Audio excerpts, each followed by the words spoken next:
All right, so get ready for a really interesting deep dive today because we're going to be looking at something a little unexpected when it comes to the ideas about child development. Right. And, we always like to look at these sort of unusual sources. Yeah. And this one's called The Knowledge of the Universe. And it's not exactly a parenting book or anything. Yeah, it's definitely not your typical kind of like guide to raising children, Not at all. What's really got me, though, is this passage it talks about games, dancing, even things like needlework, like physical exercise, all these things that, obviously we think about with kids. Yeah, they're all part of growing up, right? Right. But then it's so interesting how the writing it sort of dismisses them. Yeah. It's like they're just like no big deal. Not exceptional. Yeah. It's like, oh yeah, kids do that. Exactly. And I even wrote it down. Hold on. It literally says, it is unnecessary, too, to say anything about these activities. It's so casual. Like it moves right on, Exactly. And that's what's so wild because these days, everything's about play-based learning, being creative, all that. Oh, totally. Yeah.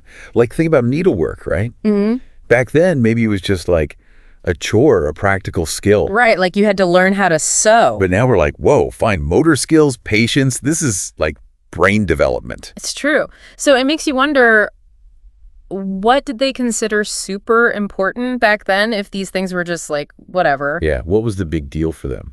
It'd be interesting to see what they put, like front and center instead. Right. I mean, unfortunately, this part doesn't really give us those answers. Oh, that's right. But thinking about the title, The Knowledge of the Universe, and the era, it probably was all about formal learning, right? Makes sense. Like math, astronomy. Stuff like that. Big, important subjects. Right, like studying the stars, figuring out logic. Exactly. Yeah. It wasn't that they didn't see any value in those other things. It's just maybe they weren't as impressive. Yeah.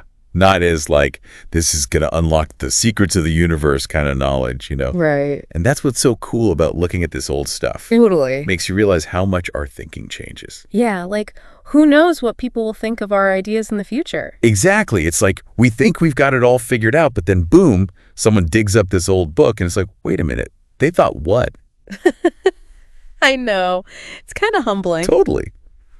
It makes you think, with all this talk of the knowledge of the universe, how much have we really learned, even about something as, basic as how kids develop? That is a great question. Like, have we really cracked the code or are we still figuring it out? Right. And maybe that's the point. Maybe it's not about having all the answers, but just keep asking the questions, I love that. Something to think about, everybody. And not just about kids, about everything. Exactly. Never stop exploring. Right. Wow, never stop exploring.